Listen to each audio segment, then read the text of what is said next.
Idealism is not a different scientific methodology. Idealism is a different lens through which to interpret nature's behavior, through which to interpret science. And that's another huge flaw that most people have. What do you hope to prove? I don't hope to prove anything. I hope to falsify everything else. We're building the world's highest telescope on Earth. We're going to get the first data to understand the universe's first 3 minutes. And by looking at it, we hope to divine the beginning of the universe and its ultimate end. It's very difficult for me to shift my state of mind. I have succeeded in doing that, but very high dose psychedelics. I'm very hard head. People are very cavalier about their minds. I was on Joe Rogan's podcast this summer, and a couple times he'll turn and start talking about mushrooms, and I have no interest in it, and I don't see any possible benefit. I see a lot of potential downside. What psychedelics have done for me, they have opened avenues in my mind that I didn't know existed. So it was just amazing. Where do you think is the intersection between your work, guys? I'm really curious. Wow, he jumps right into it. Well, actually, what do you think? Because you've had on Bernardo before. I've had on Bernardo on my podcast. So what do you think is the intersection of our work? Well, if I knew the answer, I was going to not ask the question. But for what I put you both in science, that's the most I can do. Well, I think we both like big topics. We like to tackle the most interesting and most engaging topics on Earth because we only have a limited amount of time that we live. So I think when I see Bernardo's work, I'm reminded of how much a human can do, and maybe I'm slacking a little bit too much. But he keeps the BK reputation as the king, not the Burger King, but the king. And philosophy, of course, touches with physics. It needs to touch, otherwise you have ungrounded philosophy. In other words, you have pure fantasy, human fantasizing. So in that sense, of course, philosophy and physics touch and to some extent even overlap in the sense that one can inform the other. But physics informs philosophy more than philosophy informs physics. Yeah. I think also more interesting is where we differ, not intellectually, but in terms of what we do. So most people have never met an experimental cosmologist, which is what I do. It's very different than the theoretical and philosophical realms that Bernardo explores. Even though we have the same ultimate goal to understand the base layer of reality, we go about it different ways. And you've had on Avi Loeb, and actually Bernardo had a wonderful conversation with Avi Loeb. And, Avi's one of my friends, but he's a theoretical physicist. He's an astrophysicist. He's not looking at the instruments, the building, the technology that actually acquires the hard physical evidence that then people like Avi and Bernardo can then use to approach and apprise how we know what we know about the universe. And there's a lot more people with theories about the universe, right, Bernardo, than there are people that can actually get data, get matter from the universe, right? Because the philosophy of cosmology is a unique subject. And this, I'm curious, because I didn't explore this with Bernardo, but the philosophy of cosmology, how do you do science? Well, let me take a step back. Astronomy is really freaking hard because we only get a few things that come into Earth, come into our laboratories, that come into our telescopes. We have light, we have gravitational waves, we have neutrinos, we have meteorites, which, by the way, I give away if you go to my website. If you have a .edu email address, you get a free meteorite. Besides that, right, Bernardo, there's not much. And so we have to make do with what we have. But at least astronomy has multiple stars, multiple galaxies, multiple clusters. Some say multiple universes. We're going to debate that, I'm sure. Actually, I think Bernardo and I agree on that nonsense. But there's only one universe, right? So how do you do an experiment when there's no control? There's nothing you can leave control and vary something. So Bernardo, I don't mean to take over, but Bernardo, how do you approach that? The philosophy of cosmology, when it's not an experimental science. It's not really in the realm of experiment.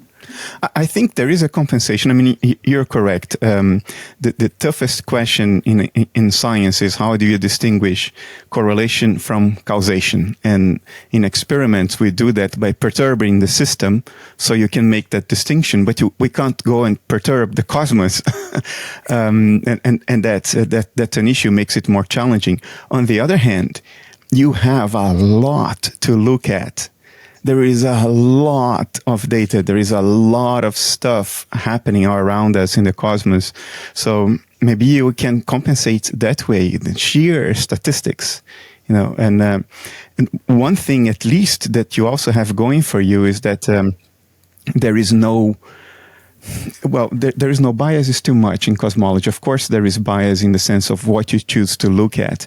But bias is less insidious than in experimental science, because in experimental science, bias can percolate the whole thing, how you set up the conditions, even your choice of what to perturb, what to experiment with.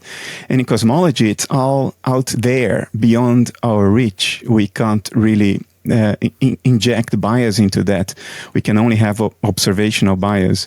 So I think if you take it all into account, I think cosmology is on solid grounds, even though you can't introduce a perturbation.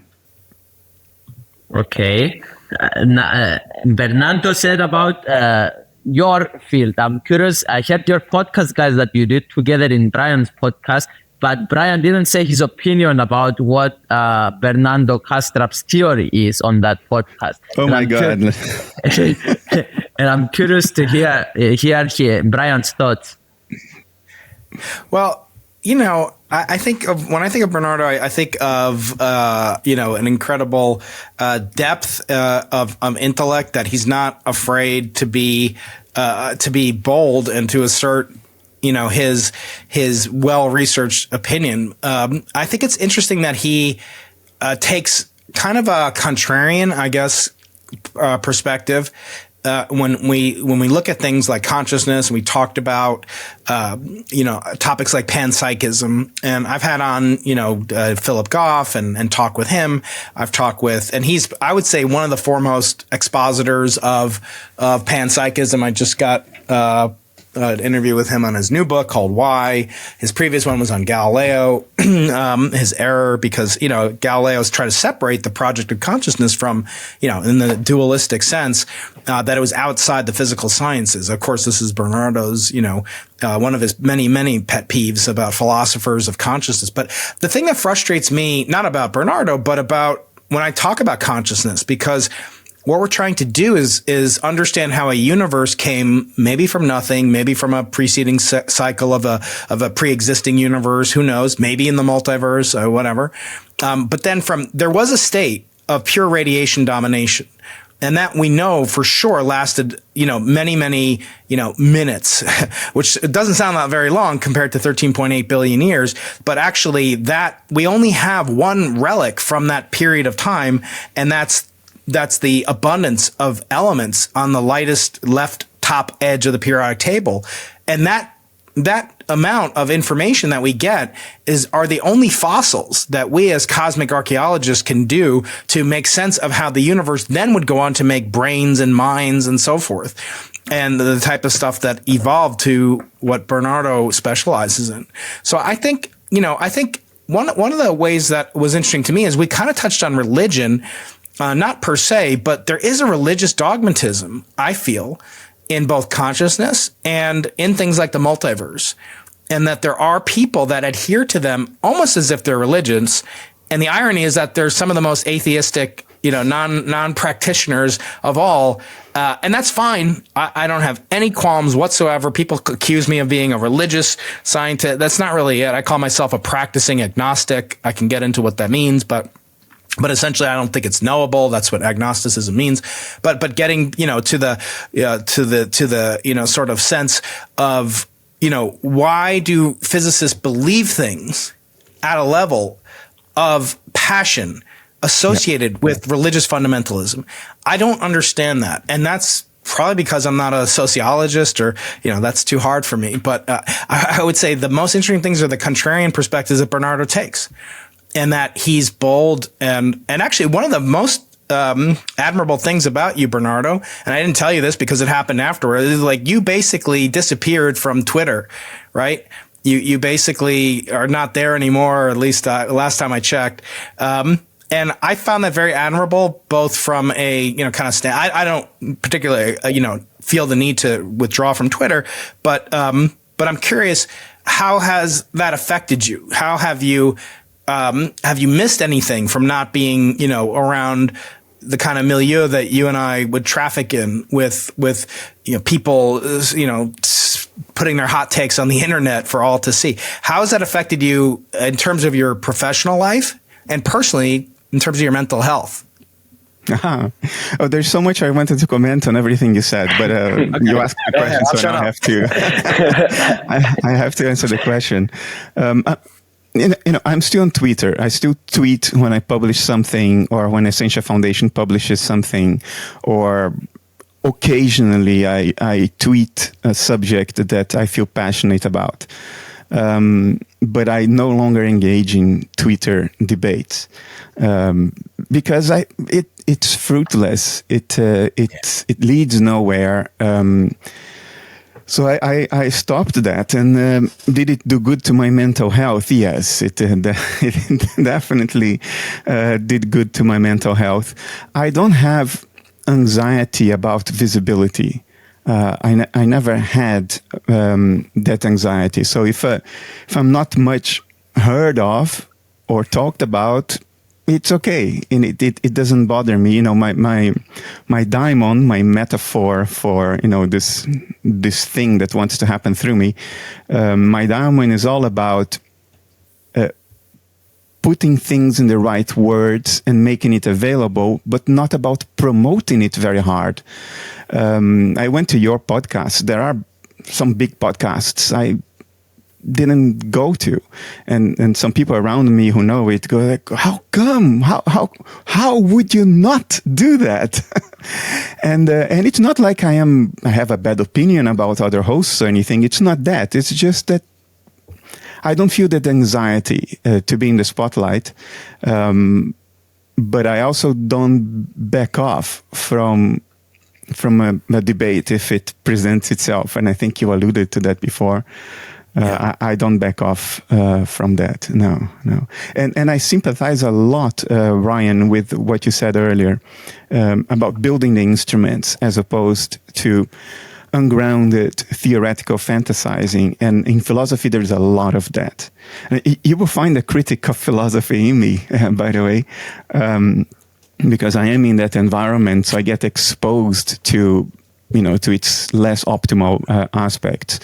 And it's easy, to keep on philosophizing if you don't ground your work on empirical, fact goes too far, but empirical observation. Careful, established empirical observations. If you don't have that kind of litmus test to your fantasizing, or you refuse to acknowledge when that litmus test can be performed, like constitutive panpsychism, which takes elementary subatomic particles to be spatially bound little marbles, which would lead to all kinds of contradictions in physics, because if that were the case, then vacuum fluctuations would be magical. Stuff would pop in and out of existence for no reason, and we wouldn't be able to make sense of particle decay. How can the Higgs boson decay into two muons? There are no muons inside the Higgs boson, and yet it decays that way. Or even inertia. The Higgs boson explains inertia because it betrays the existence of the Higgs field, and it's the interactions with the Higgs field that leads to inertia. But if you think the Higgs boson is not a ripple on the field, but a spatially bound little marble, then you can't explain even inertia. And coming to grips with this, I think it's important if one wants to seriously philosophize. But a lot of philosophers just stick to their guns, stick to their favorite theories, and to hell with the rest. And they may change their minds, but usually they change their minds not because of new data, but because they are thinking about things from a different angle, or they talk to someone. Mm-hmm. Go ahead. Yeah, no, sorry to interrupt, but you said something very interesting. You said, the philosophy concern with and that you're a critic of it. I want to make this a little maybe more provocative and say, I'm actually a big supporter of philosophy and a lover of it. But I also wonder why it's sort of, I don't want to say lost its way. But I want to say that in the old days, Galileo was a philosopher. They used to call them natural philosophers, and he would make fun of other natural philosophers, that meaning physicists. And of course, Ernest Mach and this guy over here. I have a series of things. I'm going to have a Bernardo Kastrup finger puppet someday. But this guy Einstein, all the things that he did. Whenever you hear Gedanken experiment, everyone loves to say Gedanken. It's my second favorite German word. You know what my favorite German word is, Bernardo? Which one? Krankenwagen. Okay, yeah. Ambulance. And when Sabina says it to me, I get really, really distracted when Sabina says Krankenwagen to me. But in reality, we needed philosophy for many, many years. And I claim perhaps, and maybe you can push back on me. I know you and I are actually aligned, but it's fun to kind of think about it. But perhaps what's causing the trouble with physics and where physics has gone astray and become lost in math, et cetera, is because we've totally ungrounded from Gedanken experiments. In fact, all that we can do are build, CERN experiments and Simon's observatory experiments and large hadron collider. So maybe do we need more philosophy? Let me ask you that. Well, I think to the extent that some physicists do philosophy unknowingly, then yes, there needs to be some more awareness about how to do it right. You don't need to have a degree in philosophy to think straight. But there are some arguments coming out from theoretical physics already for a while that are surprising. Like, I think we are aligned on this. When people say Everettian multiverses follow naturally from quantum theory, it's like, wait a moment. What do you mean by follow naturally? Or when people say, because basically what they are saying is the following. We have not developed the theoretical capacity to predict the outcome of single observations, single measurements, as opposed to laws of large numbers. Ergo, countless gazillions of inaccessible parallel universes. And it's like, wait a moment, you're taking the epistemic limitation of an ape and you're translating that into an explosively inflationary ontology, and you think that this is what follows naturally. I mean, this is bad philosophy, if you know what I mean. It's not thinking straight. But how do you decide a theory is useful? If it makes good predictions. And we don't need Everettian multiverses to make good predictions. Right. It's interpretations. And there's an old joke, that you need, quantum mechanics or physics needs, kind of the interpretation of quantum mechanics the same way birds need ornithology.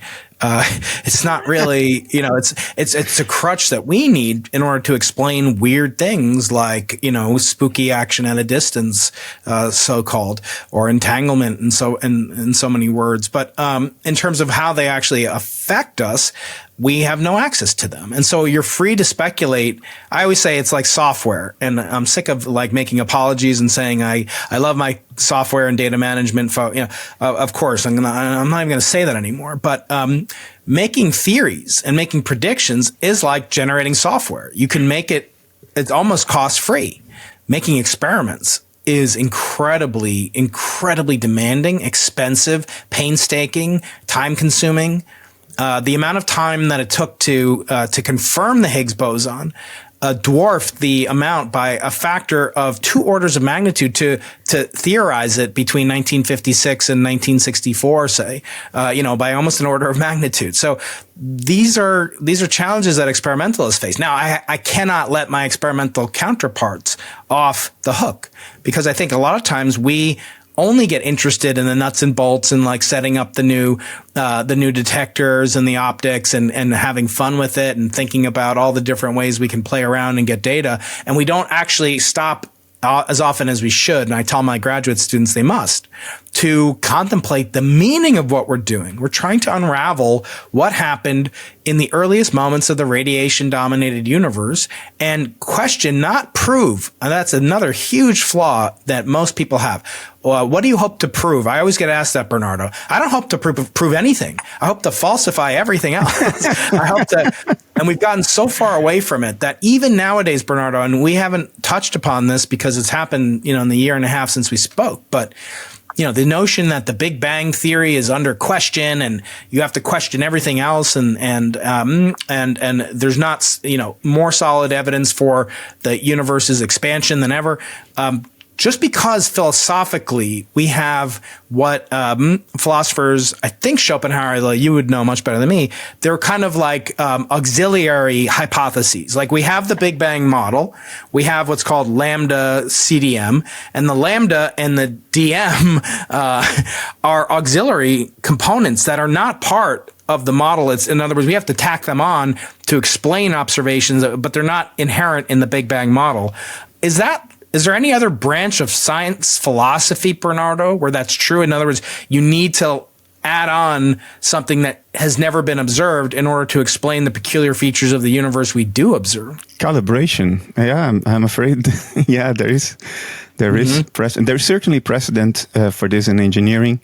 For instance, in the field I used to be in technology until a few years ago, leading edge lithography. We always use this constants to calibrate things. Like the most famous equation in lithography is CD, or critical dimension, equals K times lambda over NA. NA being the numerical aperture, and lambda is the wavelength of the light you're using. And then you have this K in between, which sort of summarizes a great many things about the process, the particular process. So the chemicals, the Zernike tuning of your exposure tool, how the etching tool works, all kinds of things go into that. These calibrations are shorthand for effects that we do not have a good enough theory to model. So you just apply a sort of a calibration, a constant somewhere to make things match. There is precedence for that, but I agree with you that it reflects the incompleteness of some models, or the incompleteness of our theorizing about what is actually going on. I mean, quantum field theory went a long way into eliminating some of this calibration stuff and in making predictions out to, 12 points after the decimal. But it's still out there, and even at CERN, we used to do the right. I used to be at CERN when we were building the data acquisition system for the Atlas and the CMS, but I was in the data acquisition system for the Thiocal, the thiocalorimeter of the Atlas experiment. And we did that stuff too.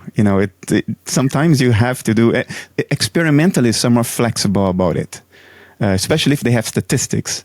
They are more flexible about being pragmatic regarding how you go about stuff. Mm-hmm. And when we look at, kind of the modern landscape, I mean, it's just amazing to think of how much has changed in the last few years. But getting back to the comment, that I made about philosophy and physics, and whether or not we need physicists need philosophers anymore.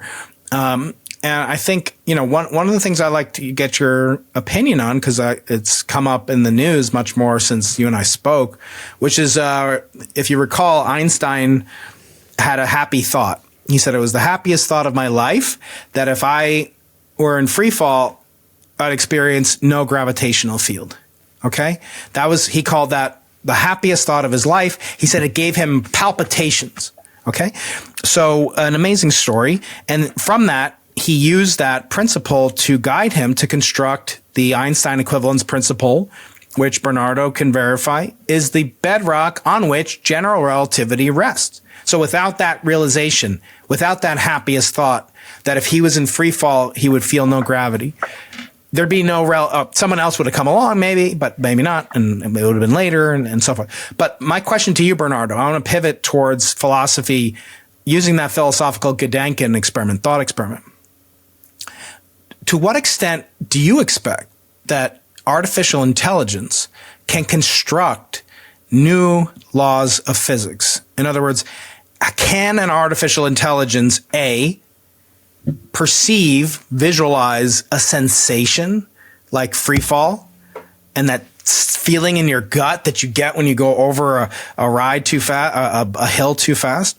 And B, can it have a happy thought? In other words, can it discern and make judgments based on visceral sensations and use that to bring it joy? So I'm asking a long question, but Bernardo, can you speculate for us whether or not AI can really do what obviously millions of physicists have done, but in particular, that mode of Gedanken experiment translates to actual equations? Can AI do that? Wow, that's a big one, Brian. I was not expecting that our conversation would go to this depth so quickly. I don't think AI, as we understand it, will ever be conscious in the sense of having a private conscious in a life of its own, somehow delineated by the boundaries of the computer. I think that's fantasy. It's a matter of us mistaking the simulation of something for the thing that is simulated. We don't do it for anything else. I can run a kidney function simulation on my computer, accurate at the molecular level, and my computer is not going to pee on my desk. But when it comes to consciousness, we think the computer might pee on its desk because we think the substrate is irrelevant. That this requires such a leap of faith in abstraction. So I don't think that. I don't think an AI can visualize what it is like to free fall and all the emotion and feeling and subjectivity associated with that. But I will add something that you may not expect from me. I did work with neuronal networks, artificial neuronal networks for years. And what those things do is find regularities. And the more data you have, unless they drown in too much data, or unless you overtrain it and becomes too specialized and myopic, chances are it will find even more regularities. And its ability to handle large volumes of data is nothing like ours. It can handle much, much, much larger volumes of data fundamentally. So I don't think it will ever be conscious, but insofar as what we call the laws of nature are behavioral regularities in nature, if you feed it a lot of data, it may find some unexpected regularities. Let me be more specific. We, in the way we carry out science according to the scientific method today, which requires that we isolate the experimental conditions and control them. In other words, you cannot have any variable influencing the experiment that you don't know about or that you're not controlling. That means that when it comes to basic physics, foundations of physics, the basic regularities of nature, at the most fundamental level, we are restricted to experiments with very simple systems.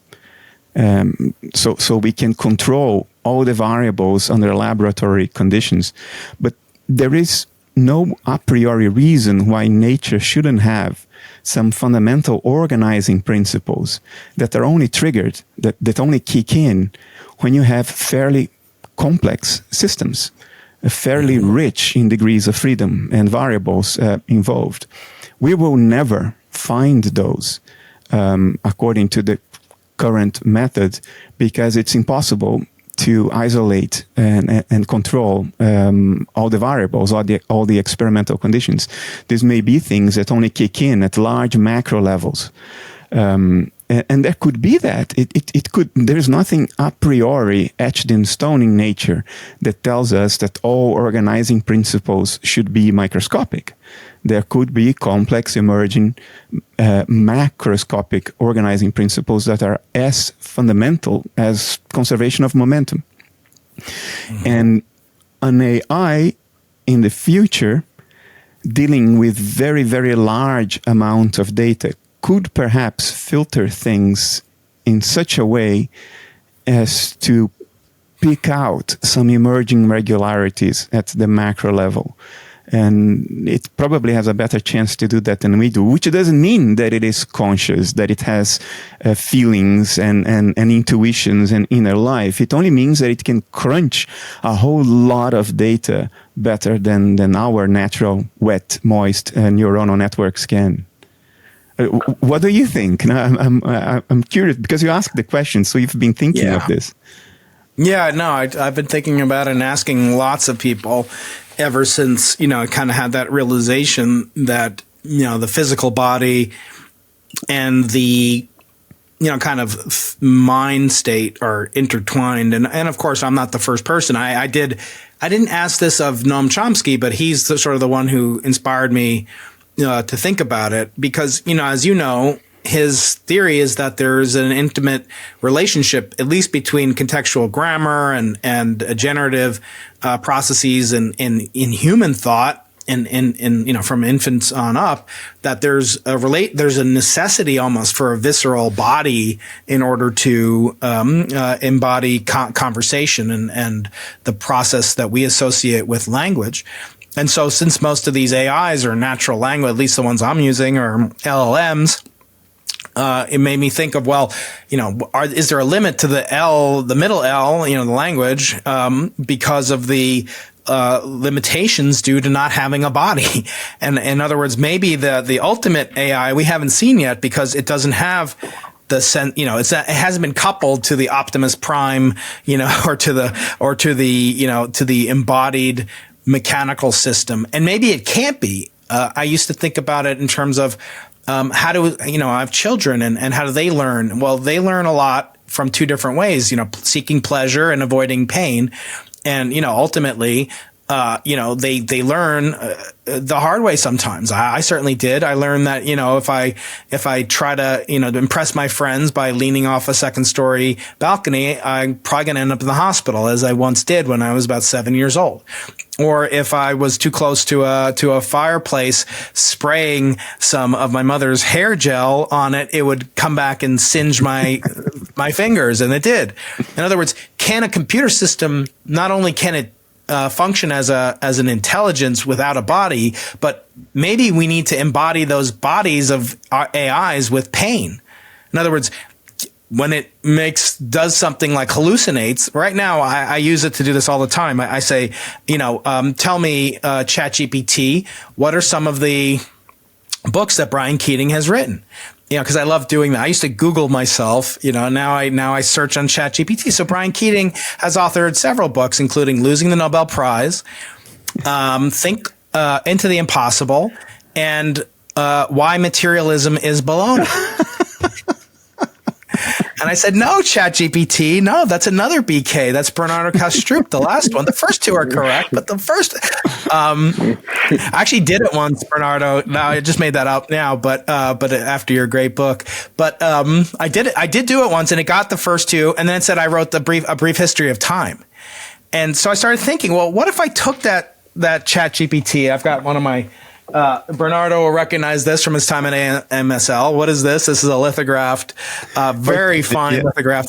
These are actually bicep. Yeah. It's a mask, right? Yeah, no, this is actually the superconducting bolometer array, a 256 pixel bolometer array that we used on Bicep 2 at the South Pole. That's a spare one. So it's a polarization sensitive detector system that superconducts at 0.25 Kelvin. Anyway, so what if we took the ChatGPT and, when it did something wrong, we get, one of these high permeability magnet, and I erase it or I stab it or I shoot a cosmic ray beam into it. In other words, make it feel pain. But really, it's just a joke. And ask you the question again, can these things actually, be trained the way a person can? And if they can't, doesn't that imply that they can't do the unique thing that our wet supercomputer, as you called it, can do? I don't think it will feel pain. I mean, I'm speaking about AI as we understand it now. So silicon-based, using basically sand, metals, and oxides. Something built that way, using encoded symbols in its inner manipulations, like binary encoded words and stuff like that. I don't think those will ever be conscious. I think I think we have no reason to believe that they will ever be conscious in the sense of having a private conscious in their life of their own. But the problem you raised, which is technically called a semantic grounding, large language models, they have no semantic grounding. They are just digesting what humans have written, and it's available on the internet. So they are just sort of reworking those symbols in a way that is coherent with the way they were originally written. So it comes out in a way that is understandable to humans, because it was humans who wrote all the text that went into the training of an LLM, a large language model.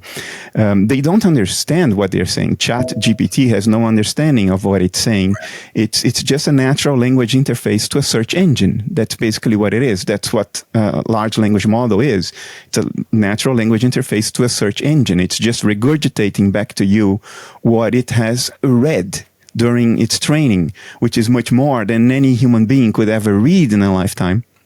So you get answers for everything, but there is no understanding because there is no semantic grounding. It's operating with letters. It doesn't know what those letters mean. There is no link between the sequence of letters TREE and the image of a tree out there in the world. And without that semantic link, there is no understanding. But it is theoretically possible, and there is work done by a researcher back at Nokia Research when Nokia was still a thing in the early 21st century, around 2000 2003. His name is Pentti Haikkonen. He's a Finnish guy. I think he's from Oulu, from the mid-north of Finland. And he wrote a number of books about what he called conscious machines. I don't think the machines he proposed are conscious at all. It's a misnomer. But these are machines that are embodied in the way you meant. In other words, they have sensors that pick up data out in the world. And instead of encoding information in binary, BCD or ASCII, whatever code you want, they operate directly with the inputs from those sensors, and they manipulate everything on the same basis as what those sensors pick out. So the machines then have, by construction, semantic grounding. All the inner operation is based on the inputs that come from its sensors. So it's manipulating real-world data and not arbitrarily encoded stuff that has no semantic grounding. And it's much more difficult to train. You cannot have a large language model type of training in that way. You don't have this neat, limited set of symbols that you are trying to figure out patterns in how those symbols are sequenced. It's much more difficult. There's more analog stuff involved. But theoretically, yes. Theoretically, you could train an AI in a manner that is semantically grounded and embodied, so to say.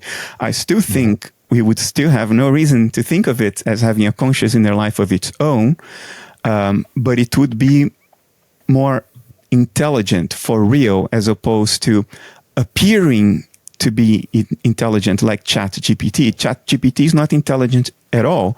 It appears to be intelligent because it was trained on texts written by humans. And it's just regurgitating that stuff. So to us, it looks like, wow, it really looks like it's intelligent. Well, it's because the humans who wrote the texts it was trained with, those humans were intelligent. That's where the intelligence is coming from, Exactly. So we touched on a lot of topics that I had questions, but you guys took over and I loved it because Brian is a better podcaster than me. So it was a lot better than I could do. But for now. For now. That's fine. So I'm curious to hear your thoughts, Bernardo, because we touched on God topic. Your thoughts about spirituality and God as well. Can I later ask a couple of questions to Brian as well? Yes, as many as you want. Last time he was interviewing me, so it was not appropriate. But now here's the man, so Yes. that's my chance. Okay, but I'll answer your question first. I feel that there's a lot of people around that I meet who seem to have an axe to grind either way. There are people who had a religious upbringing, and then they flip, and then they want to take revenge on their former selves, and they become vicious against religion. There are other people who are very fundamentalist along religious lines.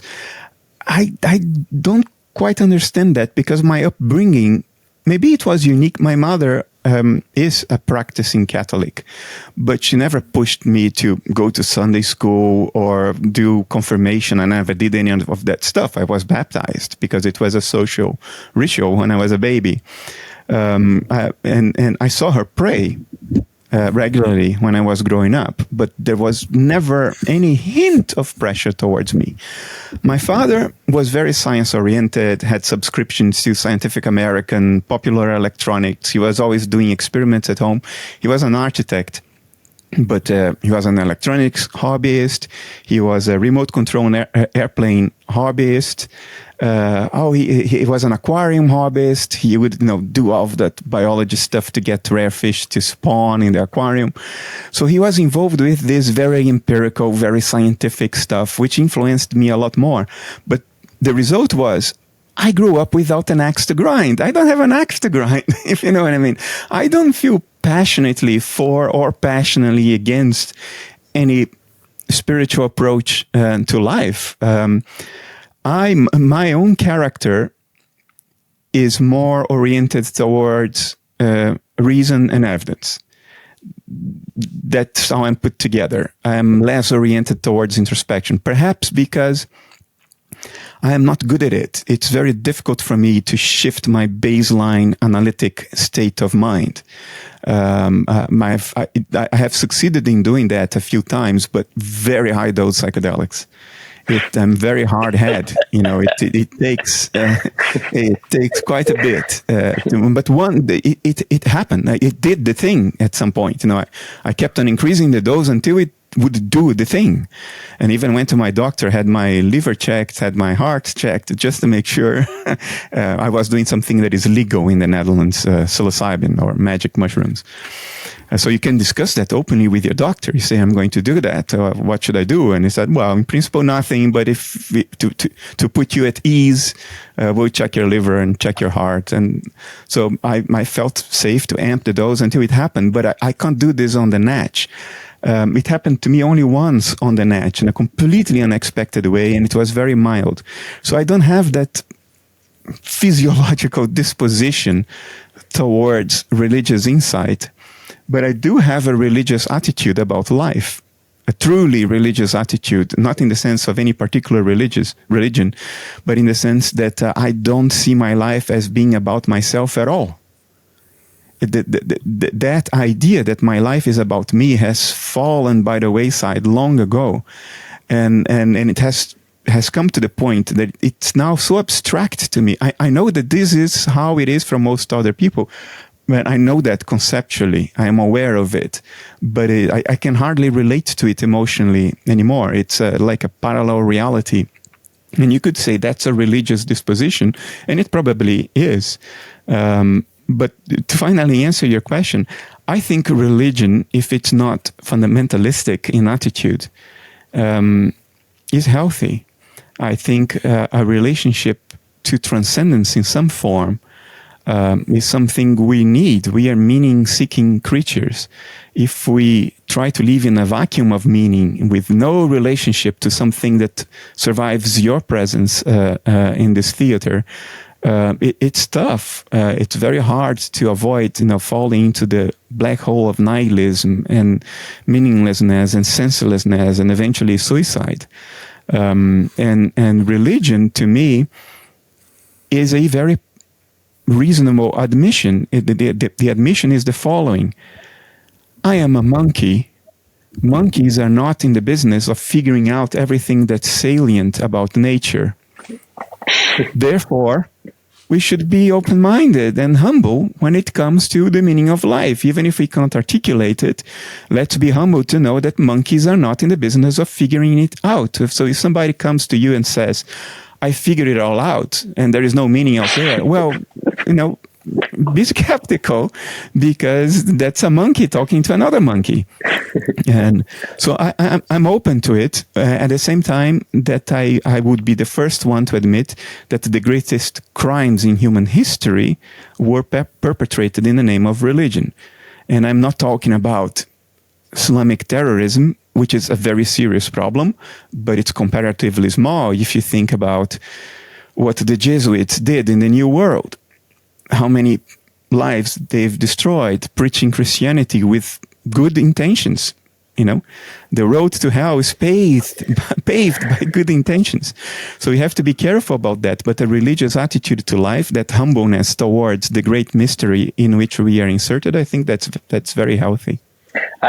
I want you to touch a bit more on your experience with psychedelics. It happened later in life. I was already well into my 30s. When I was younger, I didn't have an interest in psychedelics. I was too busy with the wonders of science to have an interest in psychedelics. When I was at CERN, my religion was called Susie. Brian knows what I mean by that. Supersymmetry. Turned out it's not really true. Or if it is true, we'll never find out because the energy levels are just way too high. But that was my religion. That was the thing that could make me cry when I thought about it, when I thought about the beauty of the wow, I still get goosebumps when I think of it. But then at some point I started doing philosophy of mind, and I thought it would be irresponsible for me as a philosopher of mind to write about mind without having explored, the edges of mental space that everybody's talking about. So I defined a program for myself. I did a lot of technical reading before. It was almost like I had gotten a grant from some scientific institute to carry out a research program on myself. So it took like over a year before I actually started doing it and increasing the dose slowly. I never did it for fun. I never did it for pleasure, because it is not pleasurable. It's something that sometimes before you do that, you really have to think, do I really have what it takes to do this? Do I really have the guts to do this again? So it was a learning experiment, a learning exercise. And it was very worthwhile to me. I am not going to put down what psychedelics have done for me. They have opened avenues in my mind that I didn't know existed. The level of neuroplasticity that I reacquired was just amazing. Whole new vistas opened up. I am very cautious against psychedelic gnosis. When people come back from a trip saying, I met an alien from the Pleiades and they are irradiating our hearts with rays from the galactic center, I go like, okay, you didn't really get what psychedelics are all about. Trips are symbolic. Trips reveal a lot about you as opposed to something that is fundamentally not you. It's just that the you is much bigger than you think it is. There is a lot of stuff in there.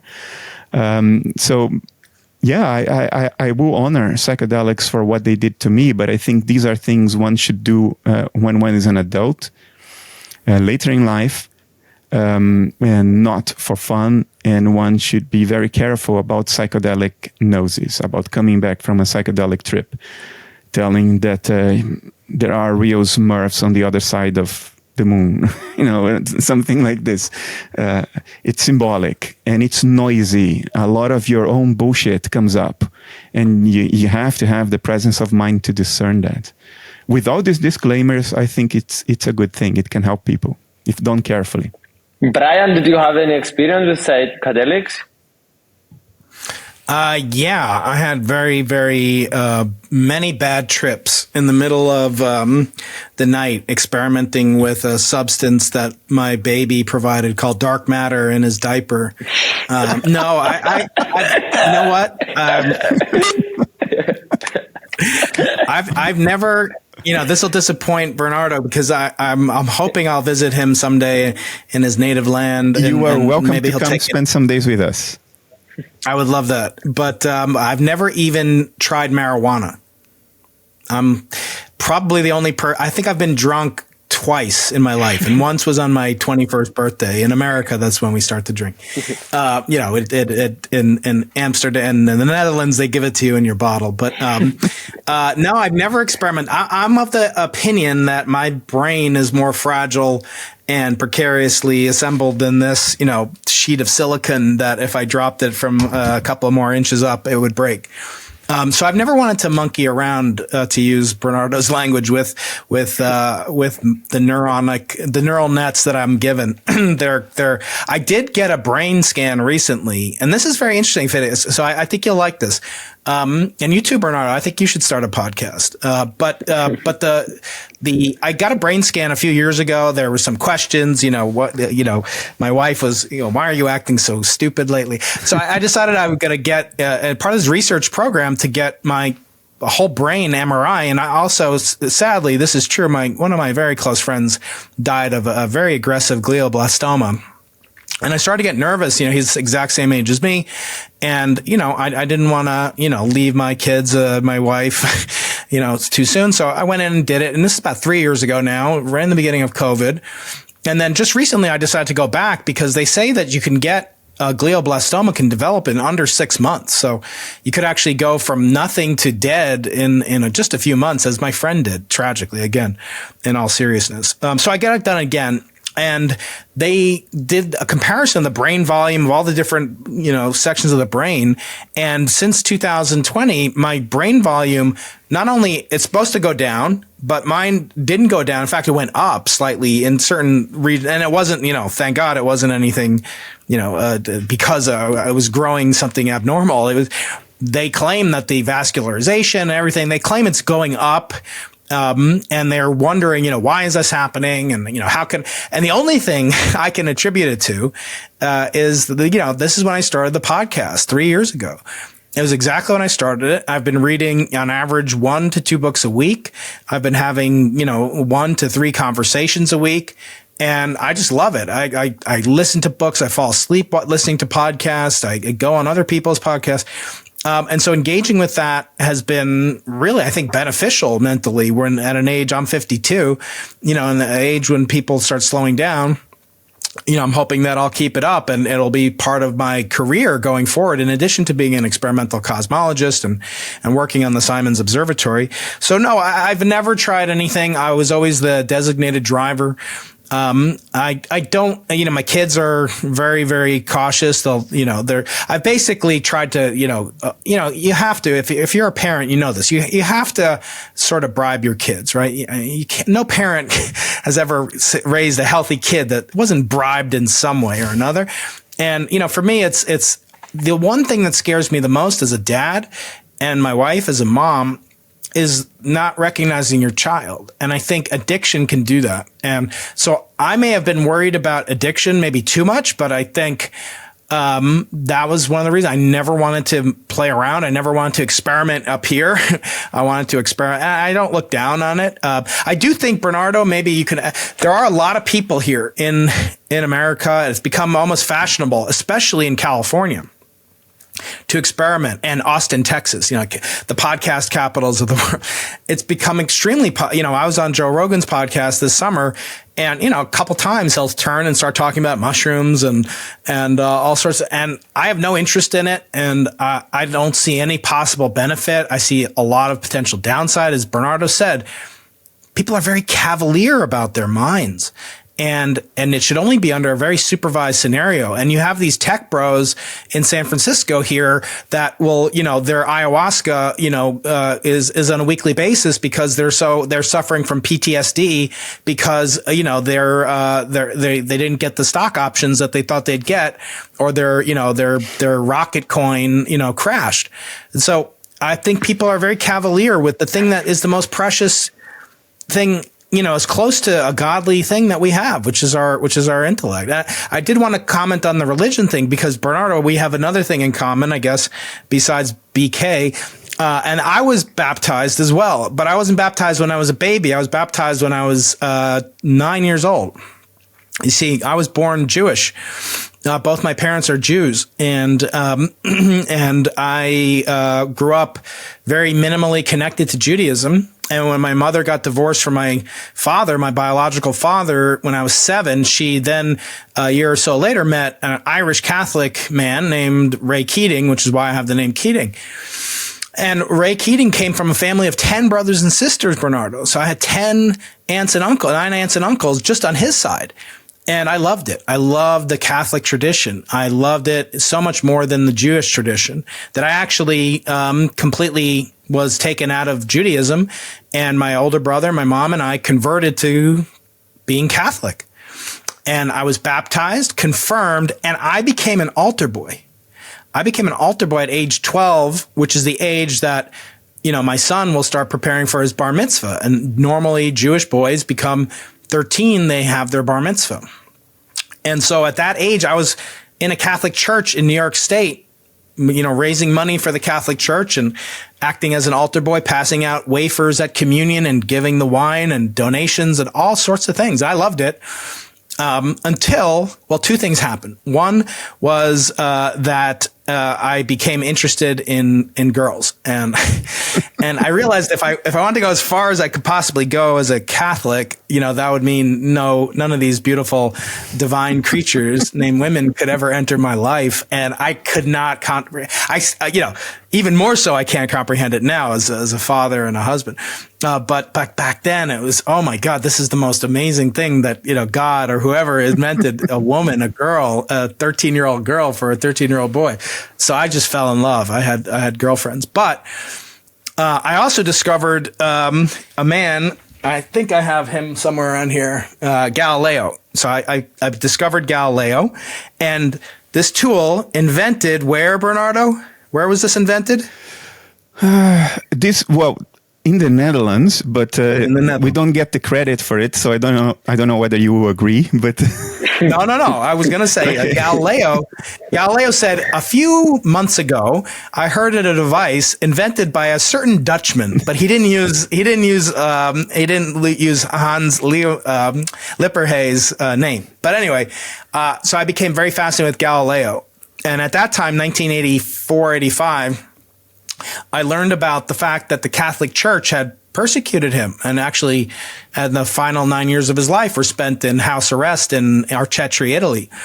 And I said, I don't want to be a part of an organization that would imprison someone as amazing and magical. He was like a wizard. Galileo was truly a wizard. In fact, my friend Kim Stanley Robinson wrote a book called Galileo's Dream, in which he believes, or he speculates, that Galileo was transported by aliens from the 33rd century to the moons of Jupiter and taught all of modern physics by them in an attempt to save the universe. So anyway, not going to talk about that, but Galileo was like a wizard, and how could you torture my favorite wizard? So it became kind of an impediment to my religious upbringing. So bringing it back to that question that you asked, Bernardo, in terms of that, I told you I call myself a practicing agnostic. So what does that mean? A practicing agnostic, it differs from an atheist and differs from a believer, because we don't claim that we have absolute faith, and we don't claim that we have proof that God doesn't exist. And I've asked this of many people, including Freeman Dyson. So Freeman Dyson was my first guest, Bernardo, on the Into the Impossible podcast in 2017, I think it was. It started with a bang. Oh yes, yeah, it was incredible. But it moved up from there because Yeah, eventually, yes. Eventually, yeah, he became a very close friend, and I'm very sad and miss him greatly. But I used to ask him, what are you? And he would say, I'm an agnostic. And I said, oh, that's very interesting. What church do you go to? And he said, church? I don't go to church. I told you I'm an agnostic. And I said, wait a second. If an agnostic is different than an atheist, then you should do stuff that's different than an atheist, and you should do stuff that's different than a theist. So what do? How would an intelligent alien looking at Freeman Dyson, how would it know that you're not an atheist because you don't go to the same church that Richard Dawkins doesn't go to? So what are you? And he kind of thought about it, and he kind of believed it, and sounds like similar to Bernardo. It was cultural. Like he was, in the Church of England, and that was, nice, and they would have Christmas, but he didn't do anything. And so I said, well, I'm a practicing agnostic. To me, that means I go to a temple. I learned to read the Bible in Hebrew. I learned, to keep kosher and not to eat certain things and restrict certain things and deny myself work even, which I love, on the Sabbath once a week.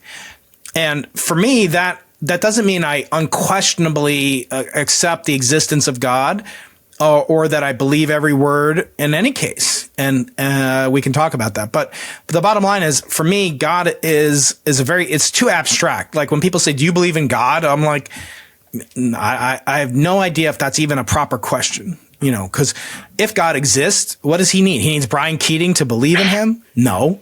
If God doesn't exist, it's irrelevant. But I'd like to think that you'll never have proof of God. Otherwise, you'd have no need for faith. So for me, the question of God comes down to, how do you act? Do you act as if there's a God? And which God do you act as if there is? I mean, there's millions of gods, right?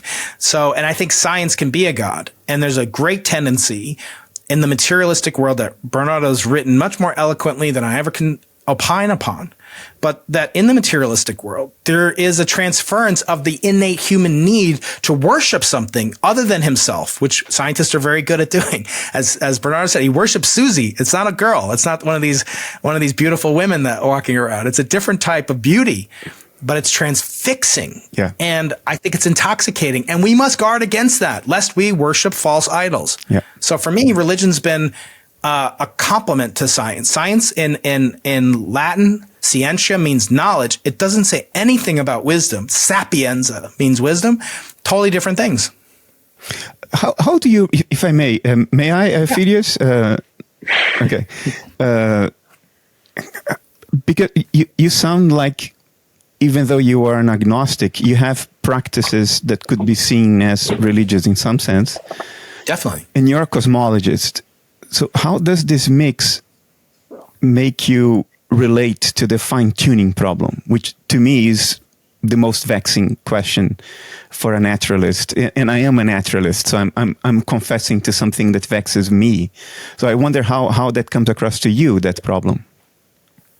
Yeah, I feel like the fine-tuning is incredibly beautiful, but I see the fine-tuning as sort of more pronounced. It's hard to relate to the fine-tuning of universes as it is to look at the fine-tuning of DNA or the fine-tuning of biological life or the fine-tuning of consciousness. So for me, it seems like we're much more finely tuned as human beings, as Homo sapien.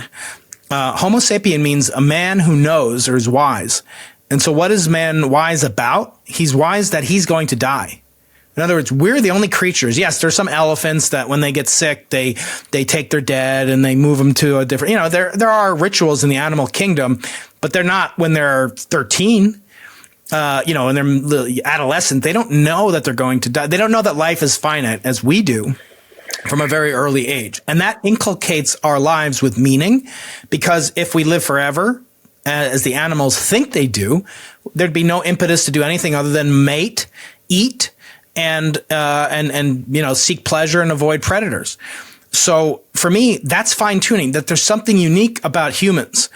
My friend, here in San Diego, will tell me, they're anthropologists. They'll say, well, there were other Homo sapien-like creatures. They weren't Homo sapiens, obviously, but there were Neanderthals, there were Denisovans, there were all sorts of other species. And we don't know what they had. Did they lack the capability for language? I don't know. But I know right now there's only one species on Earth that knows it's going to die. And yet, Bernardo, we have 99.8% of the same chromosomes as a bonobo. That's remarkable. That's tuning to 2 parts in 1,000. Identical. And yet we're not identical. Are you saying materialistically that those 2.2 thousandths, that is what makes us have the incredible godlike abilities that we have? So that's a greater mystery than the cosmological fine-tuning, which, by the way, there are friends of mine like Fred Adams at University of Michigan who claims that, no, the universe isn't that finely tuned. And we shouldn't be overawed at that because there's a wide range of electromagnetic constants, gravitational constants, nuclear constants that would yield what he claims is the sine qua non of the formation of cosmologists that can contemplate the universe. And that's star formation. So he said star formation as the rubric by which you can apprise, is the universe fine-tuned or not? And he says, no, it's not that finely tuned. Others, Martin Rees, others disagree. We could talk about that. But there's no one, it's so much more tangible to think about those 2 1,000ths of a part that make us different from the bonobos. I think that's much more striking evidence, especially if you take literally, which I do not, the Bible, that God made man in his image, meaning that we have these godly things. But if you look at the Bible, if you remember from the Bible, I don't know if you are biblically literate or if you are practicing in any way. If you are, happy early Greek Orthodox Christmas. It's coming up. No, but yeah, nothing God original, says, but I have read it. Yeah. Yeah. So it says God speaks and he says, let us make man in our image. It doesn't say, let me make man in my image. It says, let us. Who is he talking to? So a lot of people, Dawkins and Sam Harris, who I'm speaking to soon on my podcast, they'll say, that proves that they believed in multiple gods. But actually, it's not in Judaism. That question was answered a very long time ago. God was talking to the only other creatures that were alive at that time, which are the animals.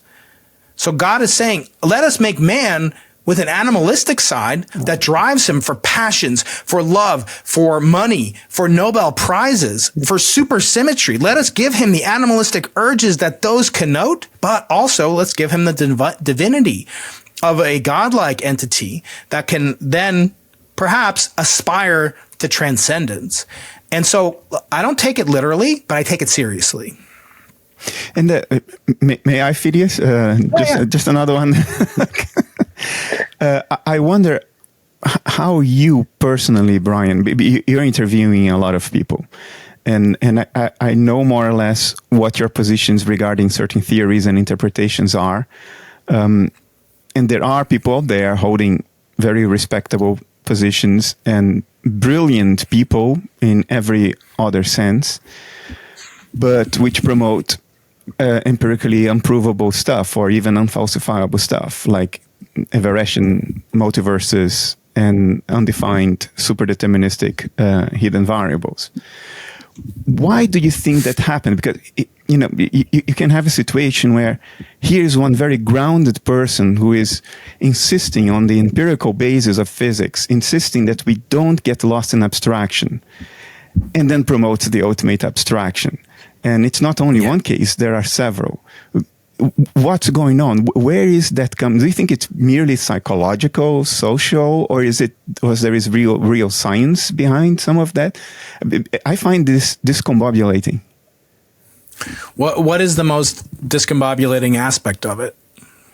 Like inconsistency internally, or strong belief in empirically unsubstantiated but highly inflationary ideas, like certainty that there are gazillions of aberration parallel universes popping every infinitesimal fraction of a second, leading to a amount of empirically unprovable stuff that makes the Big Bang sound like a bang snap every infinitesimal fraction of a second.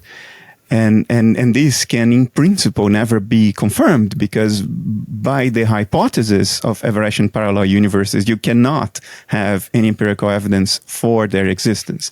So this is a total and complete article of pure faith. And it's being put forward by serious, intelligent people. Yeah. So I did ask that of Sean Carroll. And he said that actually there are, ways that you could get in what he called, this branching state. And the only one that I have to confess, sometimes Sean says things that I find completely incomprehensible, as much as I love, talking to him. But that there was it could be possible that you could detect either the failure of the collapse of a wave function along a branch, say, or you could have a quantum process that would be sensitive to the discretization in time of branching rate. So the cadence of branching in the many worlds interpretation takes place at some level that's not infinitesimal. It's finite. It's very short, but it's finite. And I think, if I recall from this conversation is actually the first real conversation when I started the podcast in December 2019 for real. He was my first, guest that I made it a weekly thing. And that was on his book, Something Deeply Hidden, in person in California. And then COVID took place, and then I amped up the podcast more. But at that time, he had said that, yes, that it was sort of imminent, and we could expect to be able to detect the effects of the cadence at which wave functions branch, whether that be through quantum computing, or some quantum processes. That wasn't clear to me. It seemed to me to conflate together the problem of the multiverse with the problem of Everettian many worlds multiverse. And then, their question that you've talked about a lot in terms of, Popperian falsifiable, if you could observe a collapse of a wave, whatever that means, and you could advance the notion that there is no branching, you wouldn't prove. I'm speaking very loosely, by the way, but it wouldn't prove, again, my job as an experimentalist is not to prove anything. I don't give a you-know-what about proving your theory or anybody's theory right. I care about proving everybody wrong, right? So if there was a falsifiable prediction of the many worlds, in other words, that the branching is forbidden, or there's a no-go of branching, then you could falsify many worlds. But I don't know if it could be proven.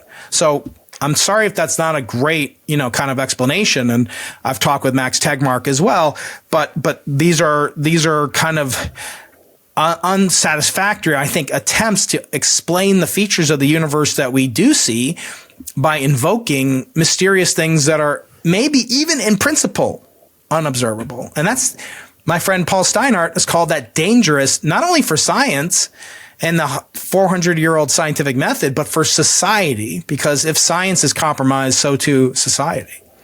I agree with you. The discussion may reach a point where even if he or they manage to propose a in principle experiment that could perhaps falsify it, they may claim that, okay, we have the experiment, therefore it's true. You see how the goalpost shifts. Correct.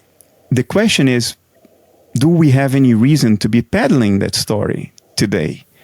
And I find this amazing in theoretical physics. I mean, I was at CERN. That's how I grew up, basically. And CERN is 99% experimental people, 1% theoretical work. So I didn't really have that upbringing, which may color my view. But I find certain hypotheses today, like the undefined hidden variables of superdeterminism, that are defined in terms of the magic they need to do so we can stick to physical realism, even though 45 years of experiments tell us that it's not true, non-contextuality is not true. And so you have this these factions in theoretical physics that operate on the basis of theoretical preferences and their intuitions, as opposed to more level-headed stuff like what is the conceptual parsimony of your approach? Can we quantify that? Do we have positive reasons to believe this or that? And what empirical reasons do we have to entertain certain hypotheses? I find this confounding sometimes, but yeah. Yeah. No, I agree. Phidias, back to you. Brian, you spoke so many times about how passionate you are about the podcasting that you are doing. And I asked in the previous time, Bernardo, if he enjoys the podcast. And he said, actually, no, but he feels that he's contributing. And that's why he does it. And I'm curious to hear your thoughts about why you do it.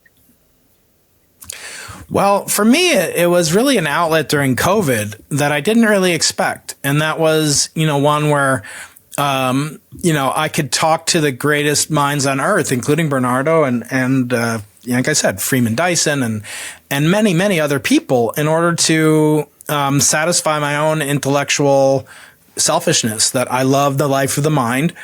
And when I'm not busy as a father or as husband, son, brother, friend, that my favorite thing is to learn. I'm like addicted to learning. That's my one. Well, I have a couple vices, but most of them are healthy. I do tend to eat a little bit too much, but in addition to that, it's learning and sharing and expressing curiosity. So I started it off because I had what's called an unfair advantage. There's actually a book called The Unfair Advantage.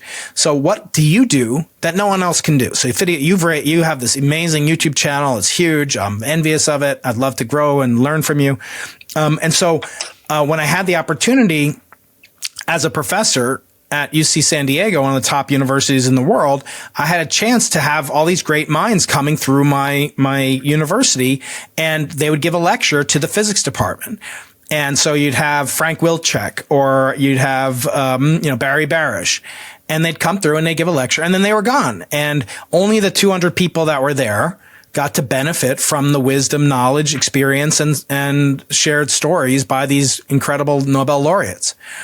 And I started to realize that was a disservice to the mind of the universe, of the planet, and that I could help by recording conversations, not videotaping their lectures. I think that's interesting, but you can learn what they did from any of their work, including the Nobel Prize lectures that they've given. But how do you learn who they are? How do you learn what makes them a human being? You can only get that, I think, in an intimate conversational setting. And that's what I wanted to do. So I took them aside before or after their lectures, and I started to record. And before I knew it, I had recorded 9 lectures from 9 Nobel Prize winners and gotten them to think about and answer questions that none of them ever answered, including getting, some of them to admit that after they won the Nobel Prize, they still suffered from what's called the imposter syndrome. That they're not good enough, that they don't deserve it, that they're basically scam artists and fraud. And I thought, well, if they feel it after winning a Nobel Prize, so much more could they help people like me and young people, especially science, technology people like me, Bernardo, and our students and our colleagues, help them overcome their limiting beliefs, as Arthur C. Clarke called it. So I wanted to share it with the world. And then I realized I have enough. I could actually take it and turn it into a book. So my second book was called Think Like a Nobel Prize Winner. It's life lessons to improve your career, your confidence, your public speaking, and your collaboration through these lessons I learned from Nobel laureates. And I think it's been one of my more popular books. And so thanks to that, now I've interviewed 18 Nobel Prize winners. So I'm going to come out with the second book this year of their life lessons. And, it's been an incredible journey to me to get to engage with people and to show the human side. When you hear Bernardo speak about dualism, materialism, and, he can be so eloquent. Millions of people have heard him speak about his technical work, but have you heard him speak about psychedelics? I had never heard about you. And I'm not saying that, is all that you are, but you made that very personal. by asking him that question, asking me that question, even though I gave kind of a narc answer. But but the point being, I feel like that's what people need to see, because if we're going to save the world, whatever that means, extending humanity's reach into either the solar system in space or the universe in time, and extend it, to the ripe old age of our maximum potential, the only way we're going to do that, it's not with more, gender studies departments and whatever, some cultural thing, as maybe those are important, maybe those are not. But it's through science and technology and engineering. We're going to have to build our way, solve climate challenge. We're going to have to solve the energy problem. We're going to have to deflect asteroids. I mean, those are just basic things. I mean, if the planet's roasted, we're not going to be here. It doesn't matter how many gender studies departments you have. There's no genders around anymore. So for me, my mission is to inspire millions of minds to become scientists. I'm just going to say it. That's what I want to do. I want millions of kids to do what me and Bernardo have done and become scientists and contribute to the age-old, tradition of the scientific method. And by doing that, I hope to play a small role through my podcast, inspiring them by showing them that scientists are human beings. We're not just walking ChatGPT robot androids that just come up with brilliant things. Like, Bernardo didn't just come up with the personality that he has sitting and like computing and no, he's a human being with desires, with intentions, with biases that make him unique. And so I want to show people that Einstein wasn't always Einstein, and the Einsteins of today are coming on my podcast to inspire the children of tomorrow. And that's brilliant. This was amazing explanation. Yeah. And I'm curious to hear, why do you focus so much on Nobel Prize? Most of your work are about that. Yeah, that's a very good question.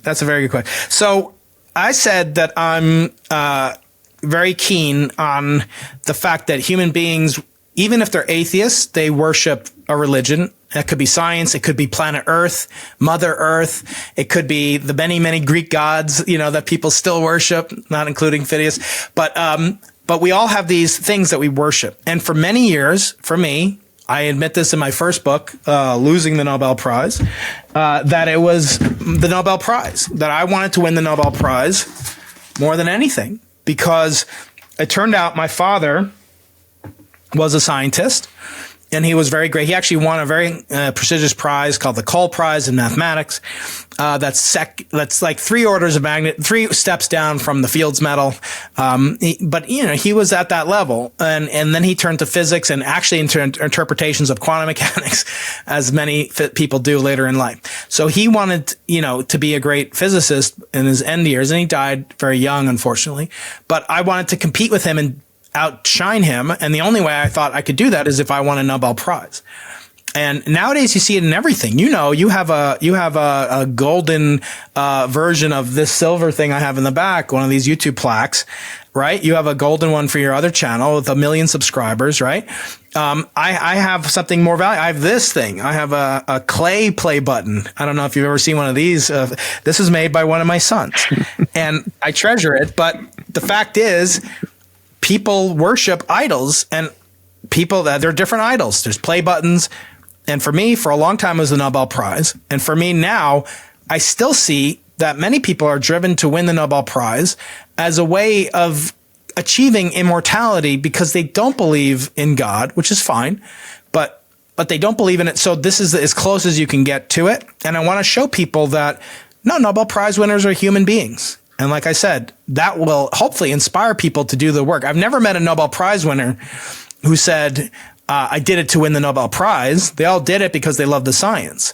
So maybe they're better than me. I still have yet to meet one. I interviewed Kip Thorne about 3 weeks ago, and it's coming out soon.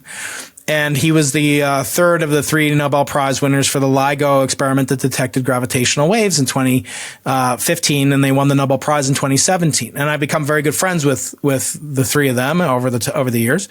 But he finally came on, and he said, I said, is there any regrets that you have in your life or your career? And he went through them. And then one of his regrets is that, the Nobel Prize only went to the 3 of us.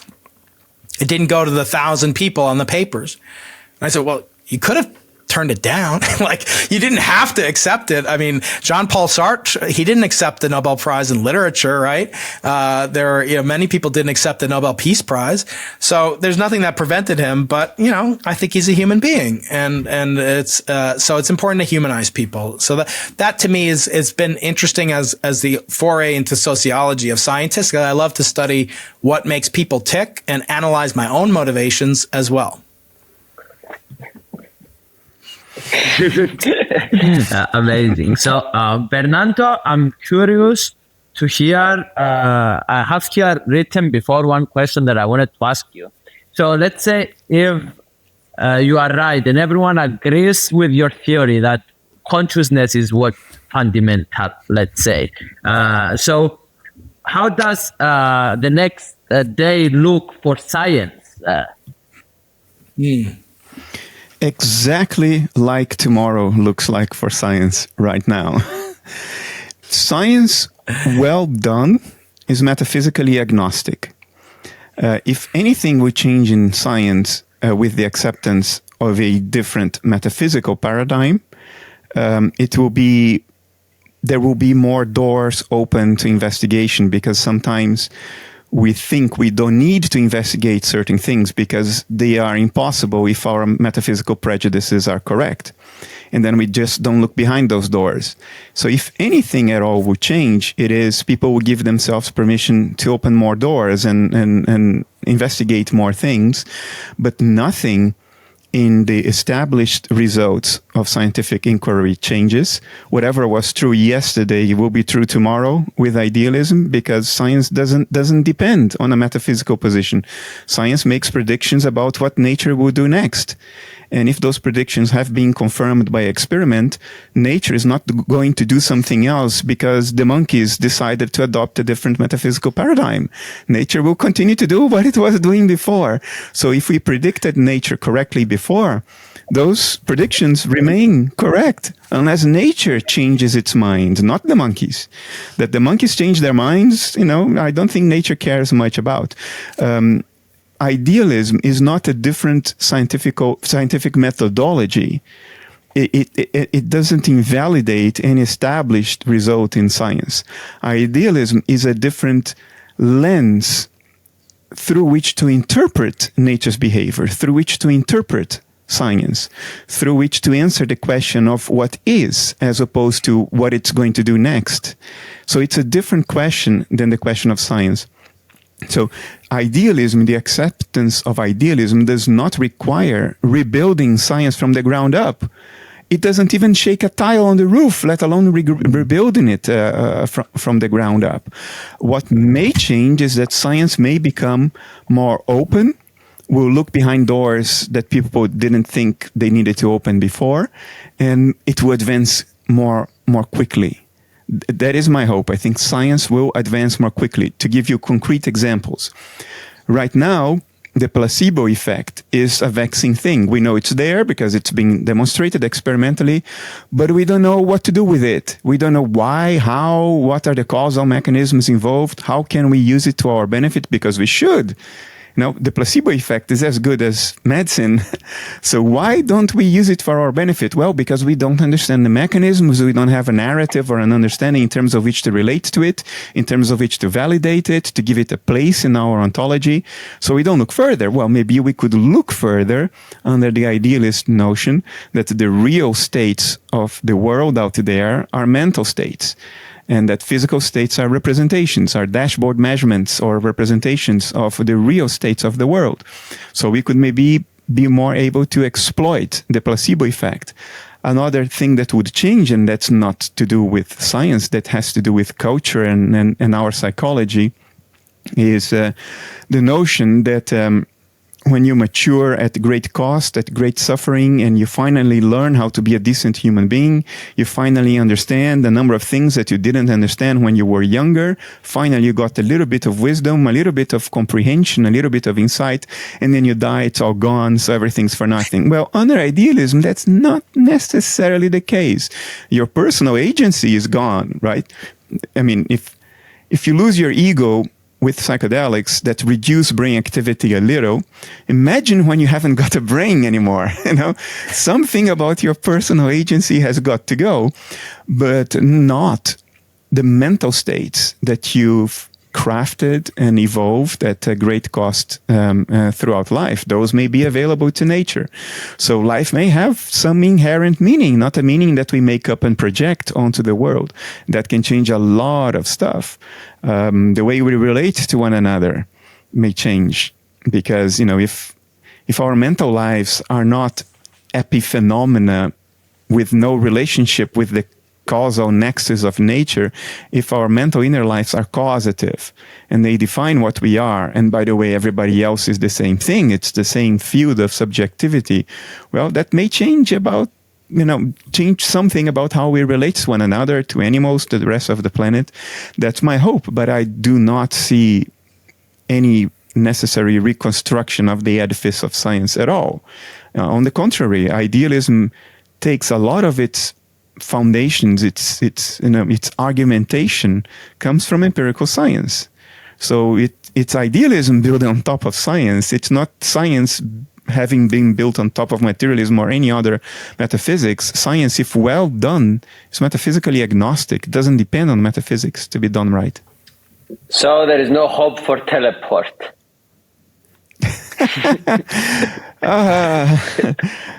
I think if there is hope, it's coming from quantum optics and foundations of physics laboratories the world over.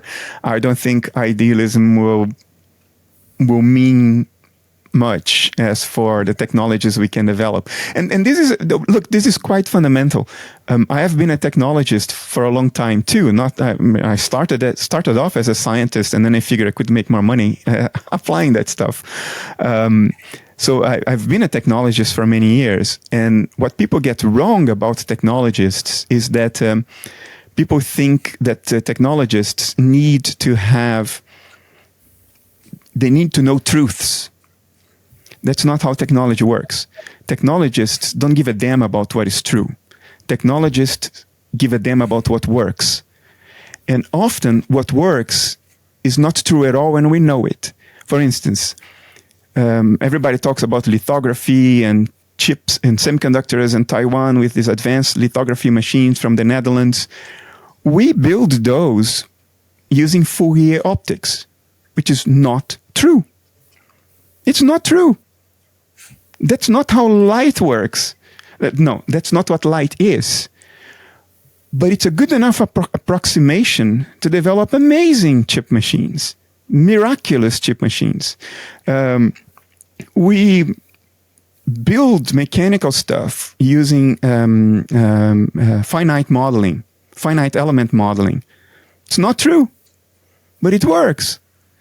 In electronics, we model transmission lines through discrete elements, discrete inductors and capacitors and resistors. Is that how it works? No, the way it works is given by Maxwell's equations. But yeah, they're too difficult to run on a computer. It takes too long, it's too complicated. So we use a discrete element modeling of transmission lines. Is it true? No, it's not true, but it works. So we don't need to know the truth to develop technology in the same way that world champion in a computer game does not need to understand computer and software engineering to play the game well. All we need is an approximation, a narrative, a fiction that is convenient. In other words, a fiction that is such that nature behaves as though that fiction were right. Whether it's really right or not is irrelevant for technologies. So we will develop teleportation or not, independent of even truth, let alone a particular metaphysics. It's probably strange for you guys to hear a philosopher saying these things, but no, it's very interesting. I'm going to need to go to meet with a real flesh and blood student pretty soon. So, okay, where do you think we should wrap up with then? Okay, so let's go for the last question then. And can we do 2 questions, one for each? Well, yeah. Why don't you do the two to Brian, and then Brian can leave, and then I can take the 2 questions. Okay, cool. Let's do this. So Brian, because we didn't touch a lot of on the topic of you and astrophysics and all this stuff, I wanted to. There is some people that are younger, people that are listening to this podcast. They are in my age, so I'm curious to make a sales pitch about why they should be interested in astrophysics and the stuff that you are doing with telescopes and all this stuff. Yeah, well, I always say, what I do is the kind of ultimate scientific endeavor because it actually encompasses all of science. Even biology can be part of cosmology or astrophysics. In other words, you need to understand chemistry. You need to understand engineering. You need to understand the behavior of even how different molecules can assemble into making life. And that's part of cosmology, or broadly speaking, part of astrophysics. So astrophysics is the laws of physics applied to astronomical objects, from stars, galaxies, black holes, up to the entirety of the universe itself, the cosmological realm, which is what I study. And then to be an experimental cosmologist means that you build telescopes. You don't merely, I don't mean merely as an insult, but you don't only think of different theories. There was a Big Bang, there was a different, universe, a multiverse. You actually have to take the technology and have constraints. And sometimes when you have constraints, you're more creative and you learn even more than if you said, oh, you could do anything you want. And I think the theory allows you to do anything you want. You can conjecture, 10-dimensional string theory or supersymmetry. But if nature doesn't do that, then it's only going to be in the realm of conjecture. So for me, being an experimental cosmologist means I have to understand the theory behind what I do in order to optimize the instruments to perform within the constraints of space, time, money, mass. And so we're building the world's highest telescope on Earth. It's in Chile. It's called the Simons Observatory. It's at 17,200 feet, 5,200 meters above sea level. So you have to wear oxygen masks and hard hats, and ultraviolet radiation is everywhere, destroying your skin. And we're building a whole, essentially an observatory from nothing. We started 8 years ago. We're almost done with it in April. When will this come out, this video? This probably in 3 weeks from now. 3 weeks, yeah. So a little bit after this, we're going to get first light, or take the first data that will hopefully take us back to understand the universe's first 3 minutes. And by understanding the first 3 minutes, it's like when a baby is born, the first thing you do is you measure its vital signs. You measure its height, its weight, its, its blood pressure. And then from that, you could predict how long it's going to live, right? You can actually have, based on statistics, have a model of what the future of the universe is going to be. And we're measuring that too. We hope to look into the ultimate expansion of the universe. Is it purely driven by a cosmological constant, dark energy? What's the role and the nature of dark matter? How do they contribute to the phenomena that we see in the universe? And then lastly, what can we say about the earliest moments, the first fraction of a second? And what's called the inflationary cosmos, which seems to fit a lot of the cosmological data that we see, but comes along with some unwanted quantum baggage, like the multiverse. And so by doing all this, the Simons Observatory is poised to be the leading observatory in cosmology of the next decade of studying the so-called cosmic microwave background radiation, which is the earliest fossil light that exists in the universe. And by looking at it, we hope to divine the beginning of the universe and its ultimate end. Unfortunately, I think that will come eventually, but keep paying your taxes, everybody. Thank you, Brian Keating. You are amazing. This was a so enjoyable conversation.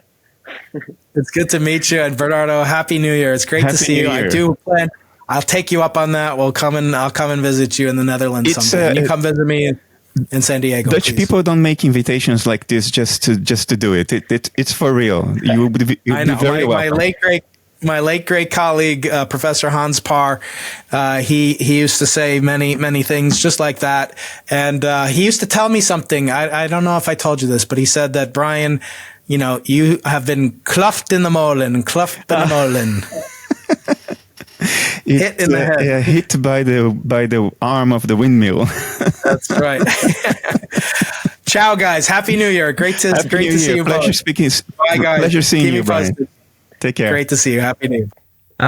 Bernardo, so I have two questions for you. First of all, I want to say that now that we can stay alone, I look up to you for specific reasons. I think because of how you don't feel yourself as important, how aligned you are with your mission, and in a way how humble you are about everything, and also how sensitive you are. A lot of people don't understand how sensitive you are. And this is the question that I wanted to ask you. Both of the podcasts that we did together, you kind of got emotional on the first one about the Ukraine war, and on the second one about the Hamas and Israel and Palestine war.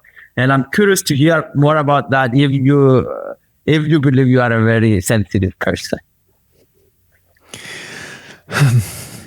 In certain ways, for sure. There are in other ways I'm not sensitive. People can be very straightforward with me if they think something I wrote is bad and they tell it to my face. I appreciate it. I'm not sensitive to the social nuances and political correctness and politeness. I'm not sensitive to that. People can treat me rough. It's okay. I'm not going to take it personally. But over the years, empathy has grown in me, perhaps as a byproduct of philosophical thinking. Under idealism, the subject behind your eyes is the same subject behind my eyes, and it's the same subject behind everybody else's eyes. And then when you see people suffering horrendously, and you know that the subject undergoing that is ultimately you, and you know that conceptually, but over the years it starts sinking in. It becomes a lived reality, not just a concept, and that can hit you. Yeah. Another thing that shook me a lot the other day. There was this boy from Palestine, I think 11 years old, and he was just starting a YouTube channel about gaming, computer gaming. And when I was a kid, I was a gamer, and I'm still active in the retro computer community, retro gaming stuff. I still like it. I do very little of it now, but I still like it. And there was this video, the first video of this Gaza boy on YouTube, in which he's introducing his channel, and he's talking about his plans and his dreams for the channel, and his eyes beam kindness, beam sweetness. And that boy, we lost that boy in the beginning of the war, and that hit me. I became, for I don't know, over an hour, I was replaying that video. I was obsessed with it, and I started going downhill. Very quickly, I was going downhill, and I had to sort of fish myself out of that hole, because it's not going to help him that I go downhill, So it has become a practice now to how do I manage empathy? You cannot get rid of it because you lose your humanity, but you have to manage it. Otherwise, it swamps you and it makes you dysfunctional. You cannot function. So the way I manage it, I do not watch news on the normal television anymore, because I have no control over what they are going to show me next. So now I parse the headlines, and depending on my state of mind and what I have to do, how my day is going, then I choose to click and read more. And I don't isolate myself from the news because I happen to have empathy, so I can stay functional, because then I lose my humanity and you lose connection with what's happening in the world. And I don't think we should do that. We should remain connected to the ebb and flow of history. But I manage it so it doesn't crush me, so I don't become dysfunctional. So yeah, maybe this is a side effect of being an idealist. I don't know. Maybe it's also a side effect of doing psychedelics. I don't do psychedelics anymore for several years. They have given me what they could give me, and now I don't feel the need to continue.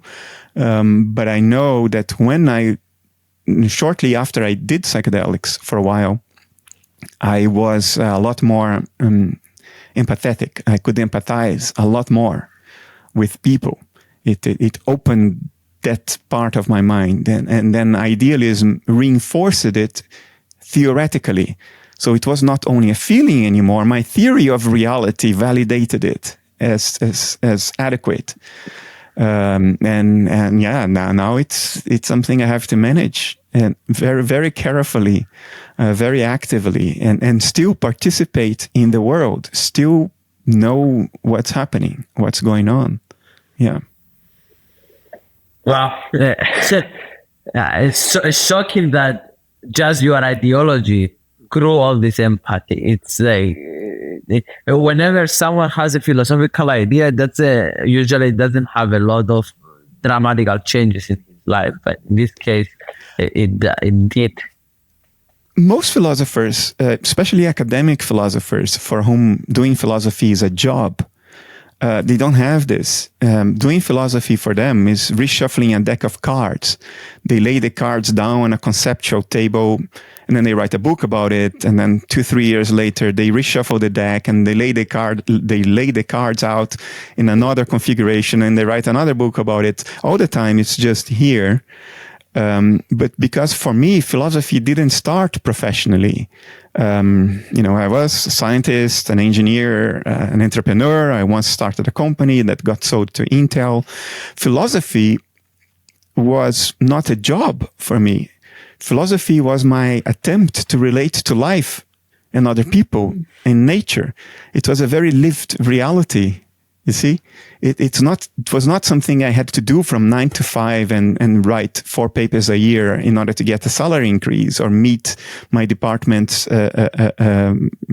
KPIs. It was never like that for me. For me, philosophy has always been a very living, serious business. Philosophy and life are one and the same, and because of that, I'm probably a lot more, to use the word you used, sensitive to my own philosophy than the typical academic philosopher to their own philosophies. I don't think most academic philosophers embody their philosophy at all. I think it's a conceptual game for them. The content of the papers they have to write. Maybe I'm wrong, and if I'm wrong, I apologize to my colleagues, but I do see a difference in behavior between what philosophy means to me and what philosophy means to other philosophers I know and interact with. What was the last question? I want you to reflect a bit on the conversation that we had with Brian. What stood out to you? How did you find the experiment again? It's lovely to talk to Brian, isn't it? There was only one thing he said that I was like, do I agree with this? But let's not talk about this because he's not here anymore. So he can't defend himself. But other than that small little detail, I think I see very much eye to eye with him. His attitude as an experimentalist is the attitude I grew up with, always took for granted, and which I now don't see in a lot of science being done today, which is whatever you conjure up in your head means nothing unless you can translate it into observations and experimental results.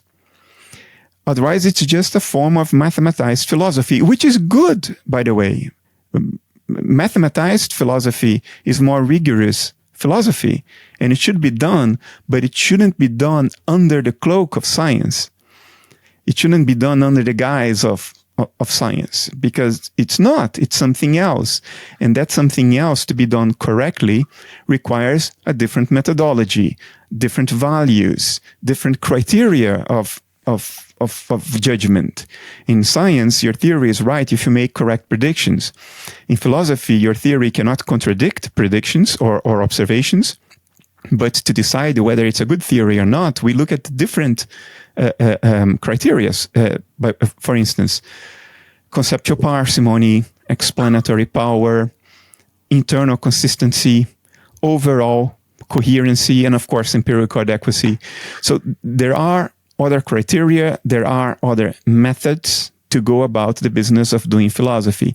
So when a scientist sets out to do something that is not empirically based, but then so it's philosophy, and then doesn't use the methodology and the proper criteria of philosophy to evaluate their own work, then you don't have science and you don't have philosophy, and that doesn't advance the discussion. You see, it just pollutes the airwaves, it pollutes the cultural dialogue with noise. Thank you for your time. Thank you, Brian. Thank you guys for listening and watching us. I wish you have an amazing year, everyone. And maybe I will see you in a couple of weeks.